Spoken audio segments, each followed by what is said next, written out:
name behind the what I was doing in Florence, and kind of tracing the origins of our last name. And so yeah, that's pretty much how everything started 5 years ago. I think it was 2015.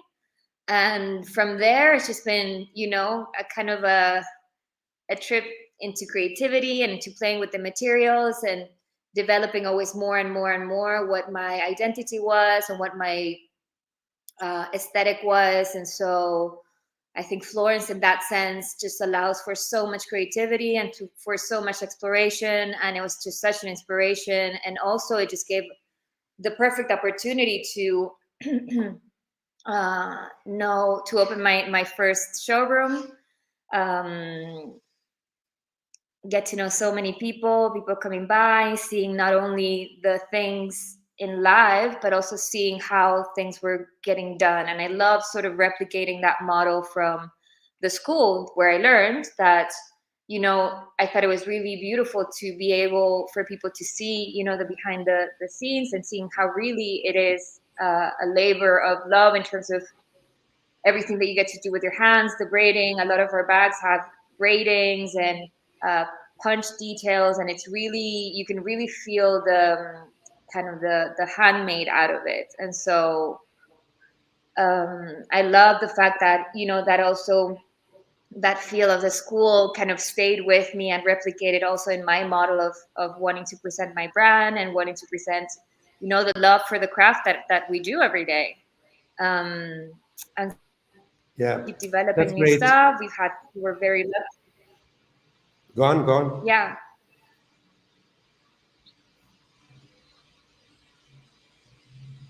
And so I what means lost you to there for be, a minute. can you hear me? Yes. Yes. So what means being a craft woman today? I mean, I have to say, since the beginning, I think in my family, there was really no distinction. For me, it just felt, we're craft people, there's really not a difference between men or women. I think my grandfather from the beginning was just so open to teaching me everything that he knew. And so for me, it was just a matter of continuing with that knowledge and that, again, that heritage. So I don't necessarily see the difference between craftsmen. We're all Yeah. craftsmen. Yeah. I mean, that's what we do with our schools, is basically empowering the what we call the intelligence of the hands, which I think nowadays is something very important and crucial as well in a world where digitality and touchless and unskilled hands are about to take over. I think is it's really exciting for me, for us, to share experience with people like you, especially coming from countries and from continents which are very far away. But in a way, we're all the same. All our hands are the same. No? Yes, yeah. And like you say, this intelligence of the hand, I thought that it was just so beautiful, and even something that I wanted at the moment that I started, because I remember working in jewelry and other materials and other things, but for me, it was immediately the contact that I had with the leather and kind of its warmth and the whole thing. And then so that was one of the reasons why I loved, the school and the way that it was settled, because immediately you would be touching the leather and cutting it and, and trying it. And there's such a very different thing of you creating everything with your hands, that it also kind of helps your mind in a creative way, and feel the way of it and moving it. So it's just like such a, completely round experience for even me as a designer, where you're used to just grabbing a pen and paper and just trying to draw from your mind. The moment that you grab the bag and you see the dimension and the weight and the thing, everything starts, stimulating that idea, and it keeps developing. And so I think for me, it sort of also switched the way that I designed, because I think now there's no way that I can finish the design until I've touched, the form and the weight of the leather that I choose, because each leather has different, thicknesses and weights and textures and things. And so there's no way you can just imagine this without having that tactile, physical thing with your hands. And I think it was just like the whole process that happened so naturally that supported this, like you say, this idea of the intelligence of the hands. Yeah, yeah, we really believe in that, and we strongly believe as well that craftsmen today, I don't know what's your point, but as a new role in the society, especially speaking about sustainability, speaking about authenticity and an ethical approach as well. I think now more than ever there is a need to rediscover things well made, made for lasting longer, made with enough material that you need without throwing out the material, and using material as well that can last for longer, and it can be regenerated as well. Yeah. So in that way, leather, it's a material that is it's great for that, and I mean you're the I always say the craftsmen are sustainable native in a way, you know, because they're Yeah, for they're sure. I used think they're used, not waste.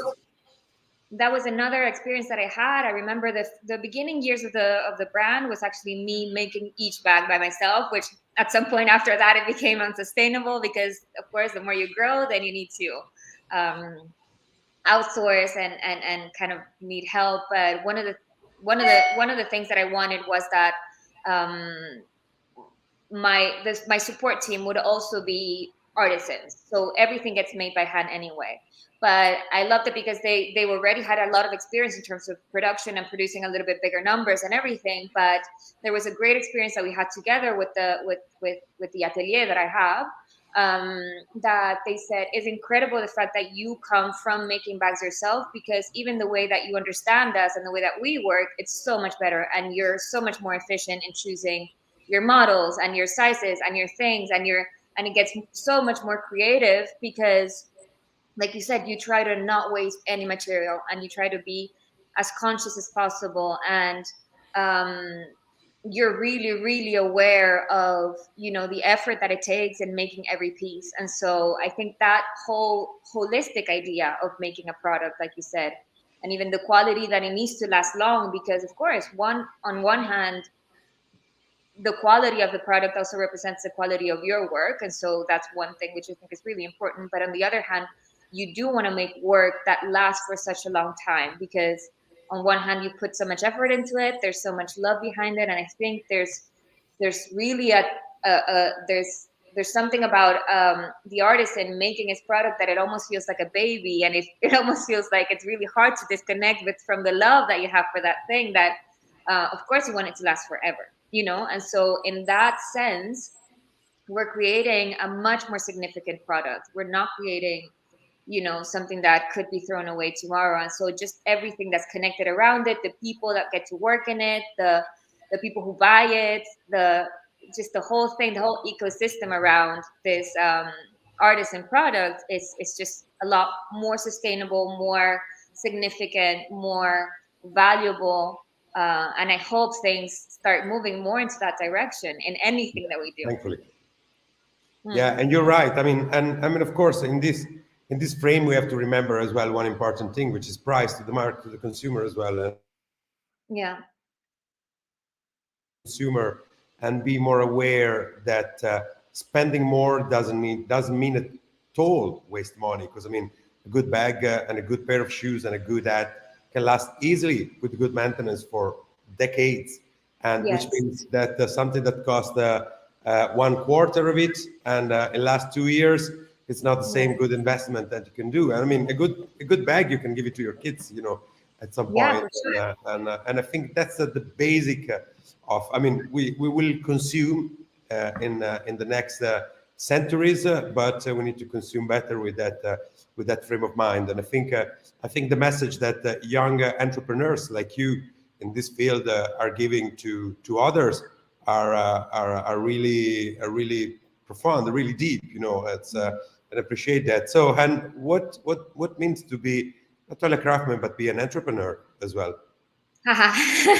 That's even more difficult. I know, but challenging. I mean, it's It's satisfying. very challenging. It's like putting another hat. I think you're constantly changing hats, and I think that's the more challenging. Also, because I think, like I mentioned before, sometimes being an entrepreneur means having to make difficult choices, and also being the designer, and wanting to have and create such a quality product, sustainable, and these things that, like you said, it's a very different cost of having a mass produced um, design, for Yeah, example, where your cost can go down or whatever. But when you're really trying to create something out of a very high quality, and like you say, the market allows you to play to certain prices and you can't exceed those prices because you're still trying to get inside a market. And so you have to sometimes really think as a business person in terms of strategy and um, how you're going to actually build your brand in a sustainable way. But at the same time, you're also having this really open heart and desire to make it right, to do it in the right way. And so sometimes playing with costs and these kind of things turn to be a little bit more difficult. But I think it's just, like I said, it's not a sprint, but it's like a long run that you have to be patient, and knowing that if you're building every step in the right way, in a sustainable way, then it's going to pay off. Because I think more and more and more people are really finding the value of, like you mentioned, products that they can pass on to their children. And I think that's going to be the value of your brand, and that's going to be the value of any business that you create. So it's not a matter of having immediate success, but it's a matter of building the right breaks and steps to making it last longer in time, with a lot of value for the society. yeah, And so yeah. that's always a compromise between the business Finger mind crossed. and the Yeah, and the that's designer artisan. yeah. I mean, as a school for craftsmanship for future craftsmen, we're fully aware of that, and that's why step by step we're including as well more and more modules dedicated as well to entrepreneurship, to marketing, and because the main thing, I mean, most of our students have in mind to build a brand, and sometime, of course. Uh, it's not only having skills; it's really to having the will, the souls, and the guts as well to go in that direction. But of course, we support with modules and with little tips as well of how to start. But then we see how it's important as well to uh, understand that at the beginning of a path, because your identity then become a brand, and in the Instagram or TikTok society, this is extremely important because you have to empower as well your identity along with your brand, especially if it's linked, especially Yeah. if someone like you is both designer and maker, or designer that teach out the maker or lead the maker to do a product. I think this is one of the key elements now. The good news is that there is a bunch of different touch points for marketing, but as well different channels where you can easily sell. You know, you you were from Ecuador, and 15 years ago you weren't able to sell to not even to Colombia, probably, with the tools we had Yes. at that time. But now you can sell to Alaska, you can sell it Everywhere. to everywhere. Of course, there is more competitors, but the people is more aware, and of course the digital experience, which is the most challenging thing. So I would like as well to have a word with you about it. Bringing some handmade piece digital is a challenge, isn't it? Oof, I think it's the most challenging because, again, I feel, on one hand, like you say, there's so much product out there and there's so much competition that it's, I think, one of your biggest works in terms of marketing, especially online competition, that has become even, more magnified the moment that something like a pandemic happens, where suddenly we're constrained to just do everything at a distance and show all of our stuff at a distance. And so it's finding more and more creative ways of communicate how really, the quality of the product is better than what you see maybe in other markets or in other things. And so you really have to find a very genuine way to communicate, like you said, the essence of who you are, because you're communicating not only about your brand, but it's also becomes a part of you and your personality and your identity. And so I think the more honesty, and that's really what we're craving for in terms of social media and online communication, because I think we're just so fed up with,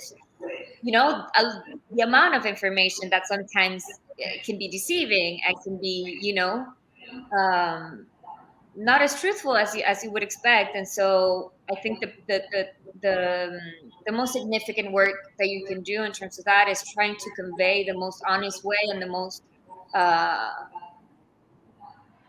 transparent way, the way that you do your products, the way that you work on every detail. And so it really is a labor of love and a labor of passion. And I think that's the best advice that I can give to somebody starting and maybe being overwhelmed by the amount of, competition or brands or things, is the more that you strive to be unique in your own way and to um, make your essence come through your work and through your communication and through the quality and through your designs, then that's just going to be completely refreshing for anybody that's looking at it, just not trying to be the same as everybody else, but then showing how you do what you do, really trying to stand out in a very, how do you say, honest way. Yeah, I think that's where communication is trying to go. yeah. I agree with you. I think speaking about marketing and speaking about communication, the channels are important, of course, whether you use Instagram or use Facebook or you use TikTok or Twitch or whatever. But I think the message at the heart of it, and the ethic and the honesty and being clear and have the right values as well. It works always. And listen, Yeah. I know you're from Ecuador, which is I mean South America is an amazing continent, and I've been there. I've been in Brazil. I've been in Colombia, and what I discovered, and I know about Mexico as well, is that it's a continent with a huge tradition of handmade and craftsmanship, huge one, Yes. which Yeah.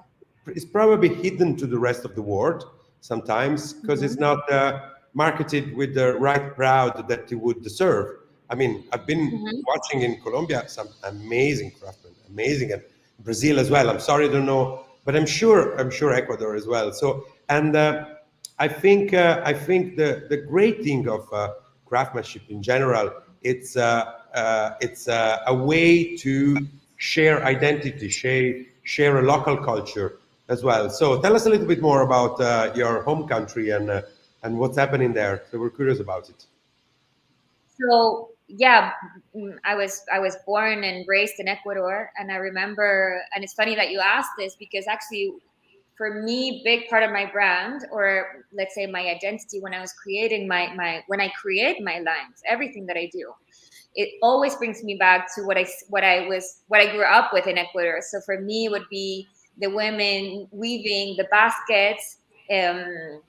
In the market, or maybe the fishermen just with the nets. Everything was so organic. Everything, you could find that beautiful handmade aspect of everything around a country like Latin America, any country in Latin America. Everybody's so hands-on and so, like you say, from this culture of handmade, but it goes from cooking to planting to everything. So it's not only what the products that you're able to make, it almost feels like your whole life revolves about your hands and kind of that knowledge that you have, and that, how do you say, an extension to your heart, let's put it this way. Yeah, So uh, for me, I had to find a way to, in my own way, to bring these details that I remembered, like the weaving of the baskets and maybe the mosaics that I would see, and the knitting of things. These are details that I definitely needed to include in my designs because I feel like it's such part of my DNA. Even though I consider myself more a child of the world because my parents are from Argentina, I've traveled all over the world, I've lived everywhere. But on the other hand, I feel like even when I'm creating my bags, and I don't know if it's just maybe a sense, like a sensory memory or something like that, but I always find a way to include like a little weaving or handmade details and um, braiding and kind of that little, how do you say, Latin flavor to the things that I do. but yeah, so I think it was everywhere around me, everywhere Yeah, from cooking to everywhere. You would find it. yeah. You could not That's a escape great. it. That's a great thing of our school, of Scuola del Cuoio and Schola, and the leather making program, especially as a very very rich demography. So we've had students from Italy, from South Korea, from America, from South America, from Russia, from everywhere in the world, which makes it, according to me, so interesting and so clever in a way, because the way to approach one material, in this case leather, it's such a great way of learning from different point of view and different needs, Yeah. different very enriching. So thanks very much, Maria Clara. It's been Yeah, it's wonderful a to stay with pleasure. you. So we're all waiting for your new collection to come out. So how are we gonna find? Let us know how we're gonna find you, where we're gonna find you, and when. For sure. You'll be the first to know. Please, we'll share it with pleasure with our on our social platform. So for any one of you which is interesting to know more about the school, or maybe have a chat with us or with Maria Clara as well to ask more information, we're gonna write our email in the comments area. You just stay with us. We will have now we're gonna switch to the Instagram account to meet Beatrice Parri, which is the woman behind the Scuola del Cuoio, which is an amazing place for craftsmanship, amazing place for taking care of intelligent hands and producing amazing pieces of leather. So if you want more information, you know how to find us. Stay with us, and Maria Clara, muchas gracias, and thanks again for your time. And we'll let you go to your collection, and we really look forward to see what's next. Encantada. Bye, guys. Have a good day. Bye.